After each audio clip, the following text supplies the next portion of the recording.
আসসালামু আলাইকুম সবাইকে। আজকে চলে আসলাম আরো একটা ভিডিও নিয়ে। আজকে আপনাদেরকে ফ্রান্সের একটা ইতিহাস শোনাই। আপনারা হয়তো অনেকেই ফ্রেঞ্চ রেভলিউশন বা ফরাসি বিপ্লব সম্পর্কে জানেন।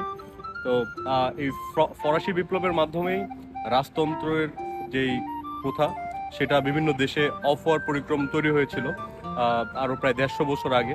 1789 সালে এই বিপ্লবটি শুরু হয়েছিল এবং প্রায় 10 বছর এই রক্তক্ষয়ী বিপ্লব চলেছিল। এটাকে বলা হয় বিখ্যাত ফ্রেঞ্চ রেভলিউশন। তো এই ফ্রেঞ্চ রেভলিউশনের ইতিহাস আমি আপনাদের বলি। তো ফ্রেঞ্চ রেভলিউশনের ইতিহাস যদি শুরু করতে যাই, তো সেক্ষেত্রে আমি লুই 14 থেকে শুরু করি। লুই 14 ছিলেন পূর্ব বংশের একজন রাজা, যিনি ফ্রান্সের রাজা ছিলেন। লুই 14 ছিলেন একজন সাহসী রাজা ফ্রান্সের। তার আমলে তিনি অনেকগুলো যুদ্ধে জয় অর্জন করেছিলেন এবং সাহসিকতার প্রমাণ রাখতে পেরেছিলেন। লুই 14 মারা যান হচ্ছে 1714 সালে এবং 1715 সালে ফ্রান্সের রাজা হন লুই 15। এবং লুই 15 ছিল পূর্ব বংশের সব থেকে অলস রাজা, বা তার আমল থেকেই আসলে ফ্রান্সের যে রাজতন্ত্রের ভিত নরম হতে শুরু করেছিল। তার আমলেই ফ্রান্সের সাথে ব্রিটিশদের 7 বছরের রক্তক্ষয়ী যুদ্ধ চলেছিল এবং সেই যুদ্ধে ফ্রান্স হেরেছিল। তো তার আমল থেকে আসলে রাজতন্ত্রের যে ভিত যে ফ্রান্সে ছিল সেটি মলিন হতে শুরু করেছিল বা ক্ষয় হতে শুরু করেছিল। তারপর হচ্ছে তিনি মারা যান 1774 সালে এবং 1774 সালে তার মৃত্যুর পরে রাজা হন লুই 16। এবং এই লুই 16-র আমল থেকেই যত প্রবলেম ফ্রান্সে তার শুরু করলো।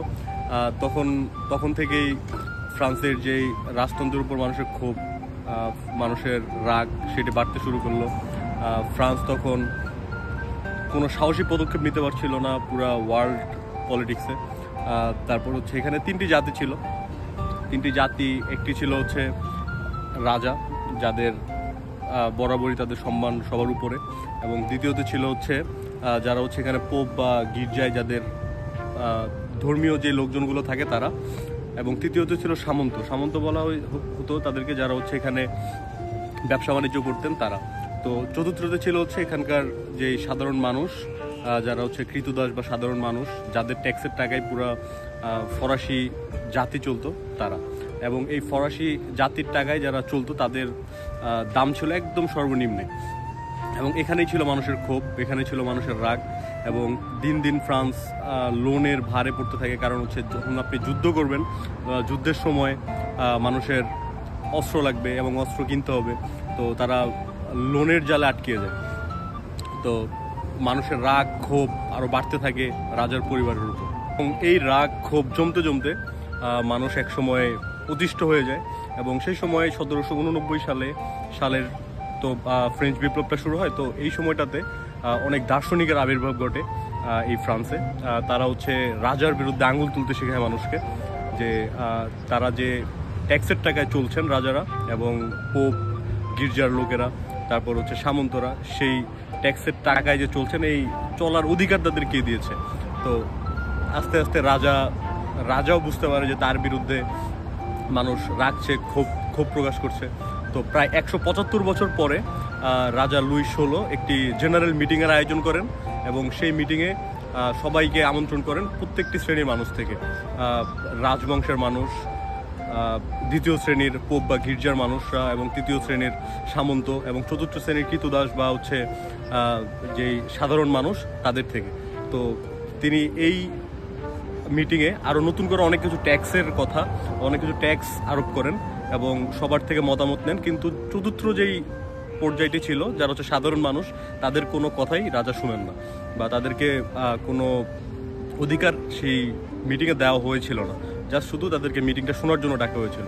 তো তারা সেই মিটিং থেকে বের হয়ে টেনিস কোর্টে যে প্রথম একটি আন্দোলন শুরু করে, এবং সেই আন্দোলনটাই পরবর্তীতে ফরাসি বিপ্লব বা রেভলিউশনে রূপান্তরিত হয়। এবং সবাই জানেন এই রেভলিউশনের মাধ্যমেই ফ্রান্সে রাজপ্রথা বা রাজতন্ত্রের অবসান ঘটে। পরবর্তীতে সেই রাজা লুই 16-কে কিন্তু মৃত্যুদণ্ড দেওয়া হয়েছিল জনসম্মুখে। তো এর মাধ্যমেই ইউরোপে একটি রাজতন্ত্রের অবসান ঘটে, এবং এরপরে এই রেভলিউশনের মাধ্যমে বিভিন্ন দেশে রেভলিউশন হয়, বিভিন্ন দেশে কমিউনিজমের তৈরি হয়, এবং এই কমিউনিজম এই রাজতন্ত্র প্রথার বিলীনের মাধ্যমেই তৈরি হয় আজকের এই গণতন্ত্র। আর বর্তমানে আমরা ফ্রান্সকে মানবতার ফেরিওয়ালা হিসেবে জানি পুরো বিশ্বেই। তারা মানবতার ফেরিওয়ালা, চড়ি ঘুরায় পুরো দুনিয়ার সব জায়গাতেই, ইউনেস্কো থেকে ইউনিসেফ, জাতিসংঘ থেকে সব জায়গাতেই তাদের একটি একচ্ছত্র আবির্ভাব। কিন্তু 150 বছর পূর্বে এই ফ্রান্সে কি নারীদের অধিকার ছিল না। যারা হচ্ছে ফেমিনিজমের যেই ব্যাড ইনফ্লুয়েন্সগুলা ছড়ায় পুরো বিশ্বে, ফেমিনিজম শিখায় মানুষকে, নারীবাদী হতে শিখায়, তাদের দেশেই কি 150 বছর আগে নারীদের কোনো অধিকার ছিল না। তাদের দেশেই নারীদের কোনো সিটিজেনশিপ ছিল না, ভোটাধিকার ছিল না। কিন্তু তারাই বর্তমানে মানবতার গান শোনায় পুরো দুনিয়াতে, কিন্তু তাদের মানবতাই একসময় ছিল না।